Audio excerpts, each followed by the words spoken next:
So we'll click through this, and again, as all of these sessions, I think it's best if it's interactive as much as possible. So please, please, please kind of reach out and ask questions as we go through. I said I myself have had sort of non-traditional mentor-mentee relationships.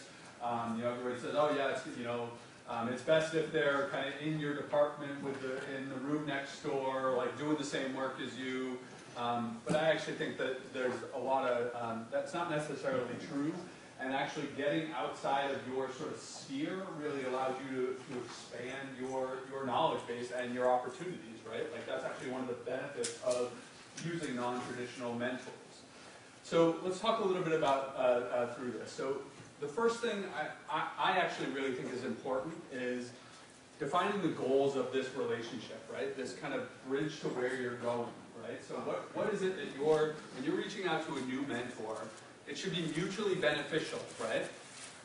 There can be different types of mentors for different things, right? So this is something that I actually also have several different mentors, right? I consider, somebody like Barry Rumack is one of my mentors, right? But he provides a much different sort of expertise than do the people in personalized medicine, because actually, when he comes to me and says, I really want to do personalized medicine of acetaminophen toxicity, like he's got no idea how to do genotyping. He's like really has no concept. And so it's really funny to have those conversations with him. But when I say, how did you kind of get to where you are now? We ran a big trial. We ran many big trials and have published on every single possible thing in toxicology ever, right? Like that's potentially useful for me, right? So his mentorship is much different than actually my topical mentors in precision medicine, right?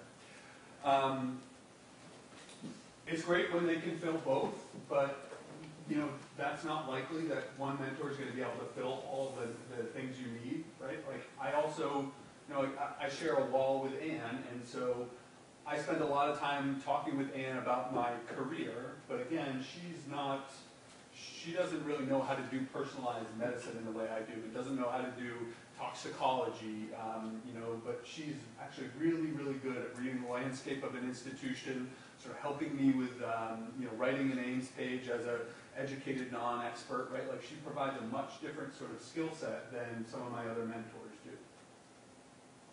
So the best mentor-mentee relationships, I'll sort of flip through these.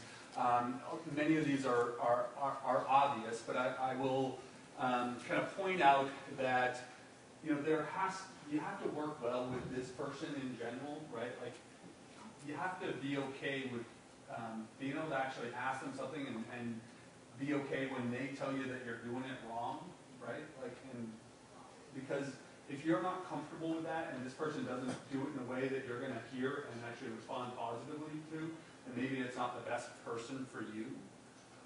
I actually think that the ability to set somebody free is really important as well, and this may not always seem obvious, but what you want to do is see that there are mentors that have left their, mentees that have left the mentors, right?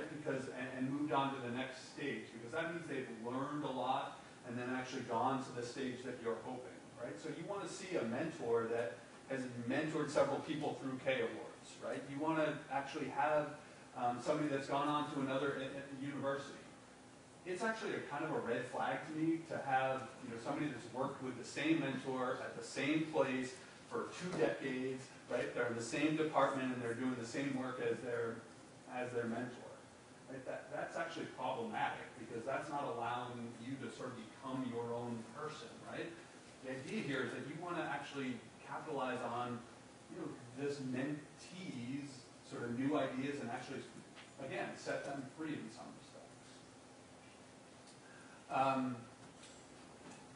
Mentee responsibilities. You'll see that there's a whole lot more on this list, right? And I think that there's some reality in that as well, right? Like, I made this list as a mentee, and I think that there are a lot of responsibilities that sort of that I've learned with time. You need to be clear in what you need. You actually have to be very, very responsive and draft letters of support. And this is one of those things that people don't sort of talk to you too much about, but like when you need a career development award letter of support from your mentor, you as the mentee should be writing that, because you want it to say what you want it to say, right? There's a specific thing that you're going to want your career mentor to write, and there's a specific thing that you're going to want your topic mentor to write. They're not necessarily going to know that unless you actually write that for them. They'll edit it, right? Like that's generally what I do when I write my letters of support. I say, here's the letter, you know, edit as you deem fit, and they will edit that stuff. Usually, actually, and what is the thing that people mostly do when somebody gives you a letter of support? What do you end up doing most of all? Do you like cut down what they say, or do you change it significantly? If I haven't taught them how to write a good draft, I usually change it. But most people don't do anything to it. Right. And then you get the letter you wrote. So that's why it's always best to write it as strong as you absolutely can, so the person has to work to take it down. Right? It's just like offering to buy a house. If somebody doesn't offer you, go below you, you say, oh, I could have gotten it for less. Right? So you want to say as strong as you can stand, because you'll probably get the letter you drafted. And we're going to talk through letters a little bit later, but the other thing I'd say, right, is that, actually what Ann has also told me is that very often she finds that people are not bragging about themselves as much, and so she'll actually blow that stuff up a bit more even. Because it's hard, right? It's hard to say, hey, look, I'm the best person at X, Y, Z, right? Like that's actually a hard thing to do. Harder for some than others, but I always say that the mentee should be making the meeting times and the agendas, right? Like when people reach out to me and they say, hey, I'd really like to do research with you.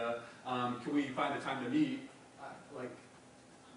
The answer is yes, we could find a time to meet, but I've got a lot of other things going on. It's great when they say, hey, look, here are some times, can you pick one to meet, and then that makes it simple for me because I don't have to open up my calendar. These are just like little silly things, but like that actually really makes it easier for a mentor to be there for you and actually to be responsive, right? Obviously these things seem obvious, but showing up for the meetings, setting deadlines for yourself. I'm going to have this manuscript done by X, right? Asking advice about things that can be politically charged is critical, and this is something I will say I had made many of these mistakes early in my career because I didn't realize what was a politically charged situation and what wasn't, right?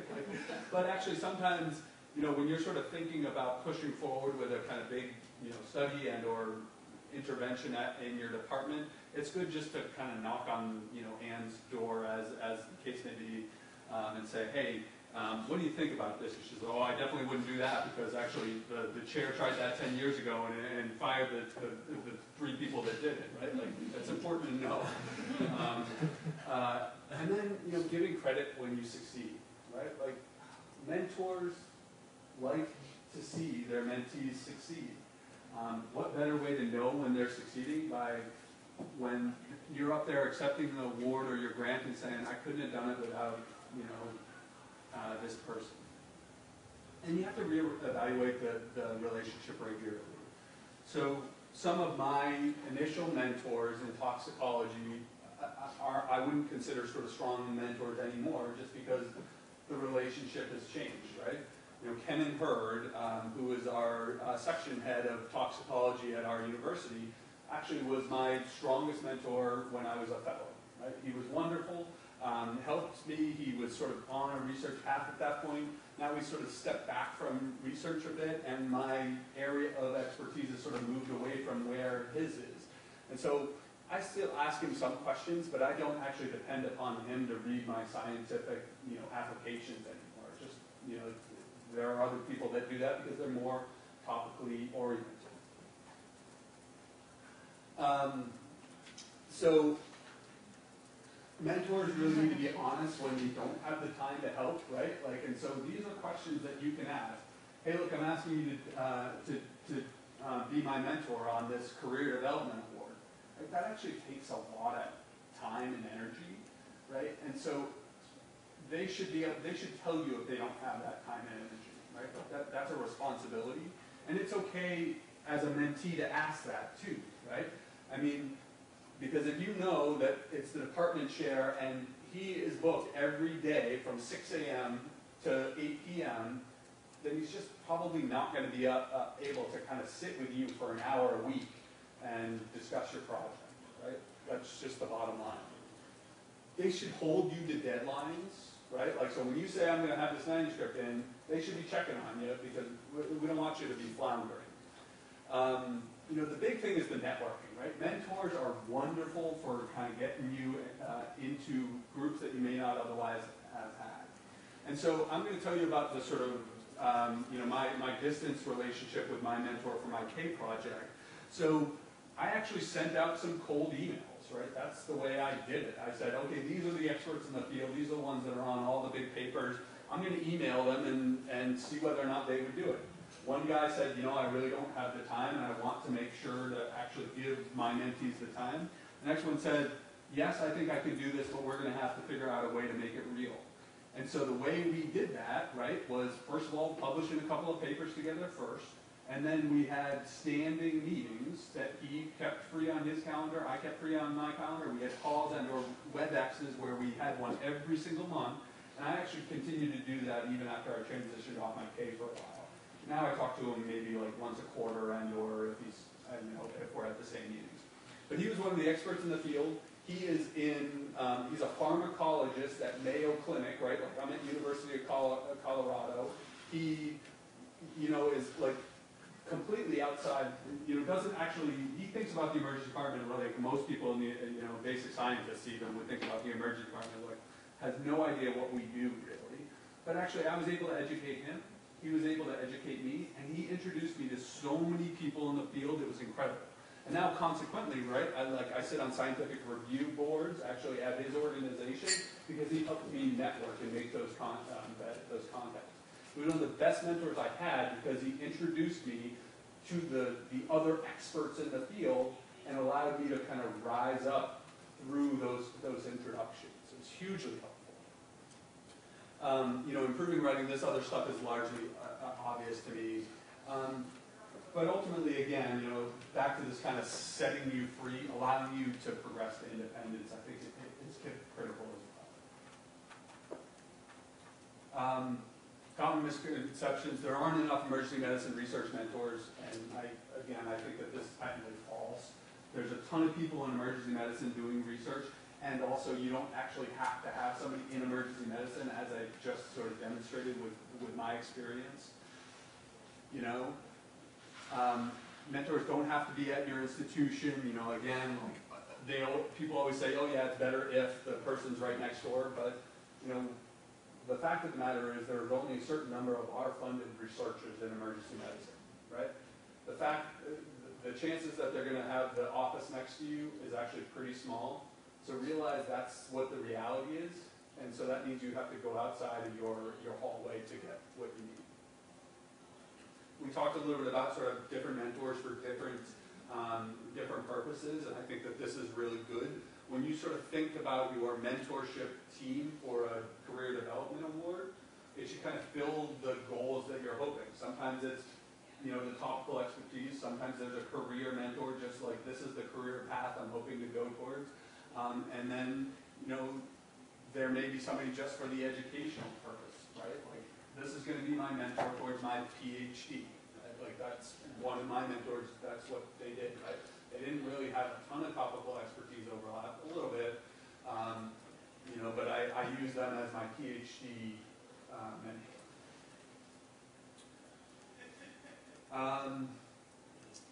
This is true, however. You need a track record with the mentor. Right? No matter and what that track record is, I mean, track record means publications. That's what it means, right? Like, I think that there are potentially other ways to do it, but I have not seen it done effectively in any other way. And so, but these are simple things, right? Like, the way to get publication with your mentor is just simply writing a review article. You have to do the review for the background of your grant anyway. You should write that up as a review. It's a simple, cheap way to get a publication with your mentor, right? Like, or several mentors if you need more than one.